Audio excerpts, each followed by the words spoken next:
नमस्कार दोस्तों, online classes में आपका स्वागत है। तो आज हम देखेंगे छोटा नागपुर पठार, गडजात पहाड़ियाँ और दंडकारण्य। ठीक है, तो छोटा नागपुर पठार देखिए कहाँ है। तो इसका मुख्य रूप से जो विस्तार है वो कहाँ है, आपका झारखंड वाले इलाके में है। तो विस्तार प्रमुख रूप से झारखंड में और उसके अलावा उड़ीसा, छत्तीसगढ़ और बिहार में। ठीक है, उड़ीसा, छत्तीसगढ़ और बिहार में। इसे अगर हम देखें तो ये देखिए, ये बघेलखंड का पठार है, यहाँ मैकाल पर्वत है और ये दंडकारण्य है। और ये आपका पूरा पोर्शन जो है छोटा नागपुर का पठार है। इधर राजमहल की पहाड़ियाँ हैं और ये नीचे रांची का पठार है, ऊपर हजारीबाग का पठार है। तो दामोदर नदी जो है छोटा नागपुर को बीच से काटती है और ऊपरी हिस्से को हम हजारीबाग के पठार में विभाजित करती है और नीचे हिस्से को रांची के पठार में। अब इसकी औसत ऊंचाई कितनी है? 650 मीटर। सर्वोच्च शिखर पारसनाथ 1365 मीटर गिरिडीह में। ठीक है, और यहाँ पे मुख्य रूप से जो है हजारीबाग में आपके मुख्य रूप से आर्कियन चट्टानें हैं और ग्रेनाइट और नीस यहाँ पे मिलता है। और देखिए यहाँ पे कुछ एरिया में विद्ध चट्टानें हैं, यहाँ पे क्या होता है, संगमरमर पाया जाता है। और कुछ एरिया में लावा क्षेत्र भी है, जिसकी वजह से क्या है, लाल मिट्टी है और राजमहल की पहाड़ियों में लाल मिट्टी पाई जाती है। और लावा निर्मित क्षेत्र कुछ हिस्सा है इसका पोर्टलैंड, यहाँ पे क्या पाया जाता है, बॉक्साइट। सिंह भूमि में धारवाड़ चट्टानें पाई जाती हैं और यहाँ पे लोहा भी पाया जाता है। और नीचे वाले हिस्से में क्या है, कुछ हिस्सा मैदानी भाग भी है। अब यहाँ देखिए अबोहा तंत्र देखेंगे तो दामोदर नदी जो है छोटा नागपुर को दो हिस्सों में बांटती है। और इसकी जो सहायक नदियां हैं वो है कोनार नदी, बोकारो नदी, बरकार नदी। ठीक है, और एक यहाँ से अपोजिट साइड में एक है महानदी जो मैकाल की पहाड़ियों से निकलती है। और उसके अलावा है आपकी ब्राह्मणी नदी, बैतरणी नदी और स्वर्णरेखा नदी। और उसके अलावा ऋषि कल्याण नदी, कत्या नदी सॉरी। अब दामोदर नदी को बंगाल का शोक कहा जाता था, लेकिन वर्तमान में इसे बंगाल की लाइफलाइन कहा जाता है, क्योंकि यहाँ पे क्या कर दिए हैं, कई बांध परियोजनाएं बना दी गई हैं। ठीक है, तो ये दामोदर नदी है, यहाँ पे कोन्नार नदी पे कोन्नार बांध परियोजना, बोकारो नदी पे पंचत बांध परियोजना और बराकर नदी पे तलैटमा बांध परियोजना। और उसके अलावा ये दामोदर तलैटमा बांध परियोजना और उसके अलावा मैथन बांध परियोजना दामोदर नदी पे ये मुख्य परियोजनाएं हैं। खनिज संसाधन जो है यहाँ पे देखिए, खनिज है संगमरमर, बलुआ पत्थर, माइका, कोयला। दामोदर नदी क्षेत्र में पूरा कोयला मिलता है और उसके अलावा बॉक्साइट। तो छोटा नागपुर जो पठार है वो धात्विक, अधात्विक और कोयला तीनों पाया जाता है। इसे भारत का रूर प्रदेश कहा जाता है, mineral store of India. Mica विश्व का 90% माइका जो है भारत से, छोटा नागपुर से निकाला जाता है। भारत में विश्व का 90% माइका भारत से प्राप्त किया जाता है और भारत में 70% माइका जो है छोटा नागपुर पठार से निकाला जाता है। रूबी माइका, ग्रीन माइका और वाइट माइका यहाँ की स्पेशलिटी है। माइका जो है तापरोधी फर्नेस में, इलेक्ट्रॉनिक उत्पादों में, पेंट में इसका उपयोग होता है। और ये हजारीबाग के पठार से माइका निकाला जाता है। कोयला जो है राजमहल से, दामोदर घाटी से, रानीगंज झरिया, रानीगंज से 1774 में कोयला प्राप्त किया गया था। गिरिडीह से, रजरप्पा धनबाद से और बोकारो से। उसके अलावा आयरन देखिए, सिंह भूमि रांची का पठार, हेमेटाइट और सिंह भूमि मयूरभंज, क्योझर यहाँ से निकाला जाता है। उसके बाद बॉक्साइट पश्चिमी छोटा नागपुर पठार से, यूरेनियम जद्दूगुड़ा खान, छोटा नागपुर पठार। उसके बाद महानदी बेसिन से देखिए, गडजात पहाड़ियाँ उड़ीसा में, महानदी मैकाल से निकलती है और बंगाल की खाड़ी में जाकर गिरती है। महादेवगिरी सर्वोच्च शिखर और मेघासनी पहाड़ियाँ। महानदी बेसिन में कोयला क्षेत्र है और जो प्रमुख कोयला क्षेत्र है वो तलचर खान, उड़ीसा।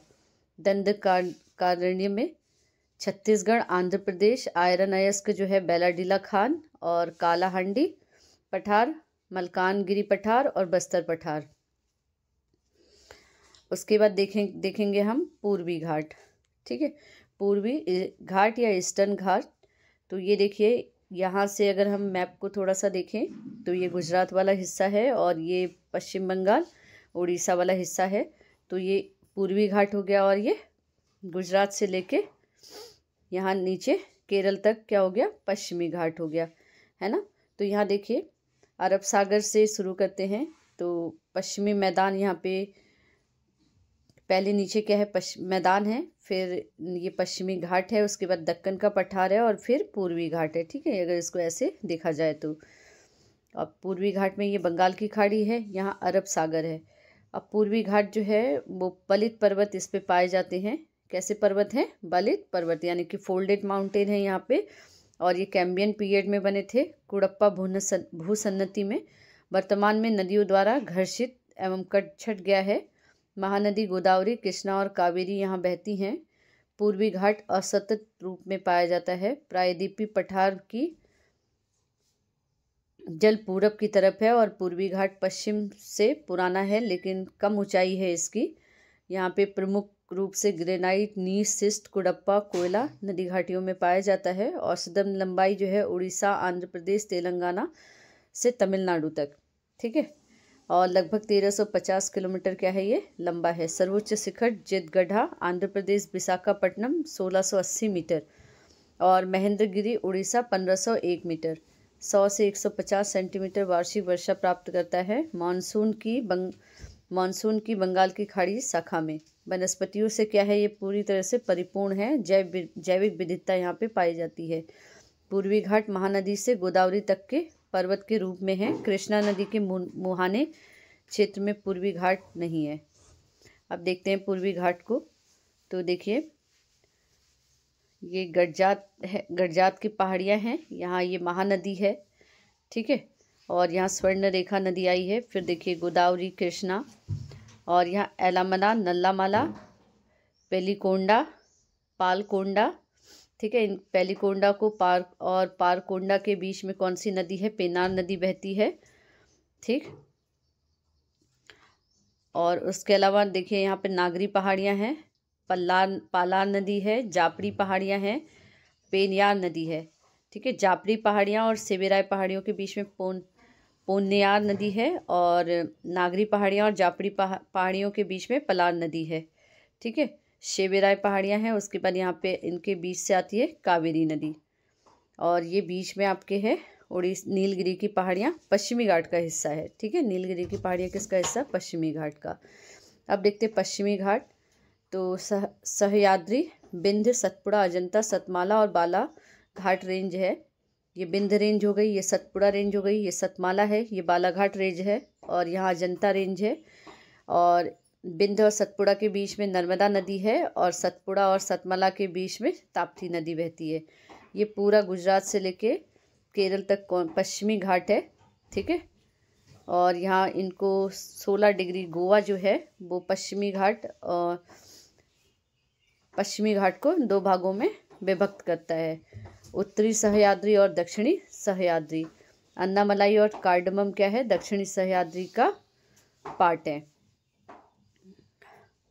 अब देखिए पश्चिमी घाट की उत्पत्ति। जब भारतीय प्लेट यूरेशियन प्लेट से टकराई तब भारतीय प्रायद्वीप का पश्चिमी किनारा ऊपर की तरफ क्या हो गया, उठ गया और अरब सागर का नीचे का भाग क्या था, धंस गया। परिणामतः आज पश्चिमी किनारा एक ऊंची कगार के रूप में दिखता है। ये पश्चिमी तटीय मैदान है और ये दक्कन का पठार है, ये पूर्वी घाट है और ये पूर्वी तटीय मैदान। तो जो पश्चिमी घाट है यहाँ से नदियाँ तेज बहकर आती हैं और अरब सागर में गिर जाती हैं। प्रायद्वीपीय पठार की ढाल पश्चिम से पूरब तक है। पश्चिमी घाट में क्या है, पश्चिमी किनारों की ढाल 45 डिग्री, कगार तीव्र ढाल है। पश्चिम की तरफ नदियाँ तीव्र वेग में वी आकार की घाटी यहाँ पे बनाती हैं। ठीक है, वी आकार की घाटी यहाँ पे बनाती हैं नदियाँ।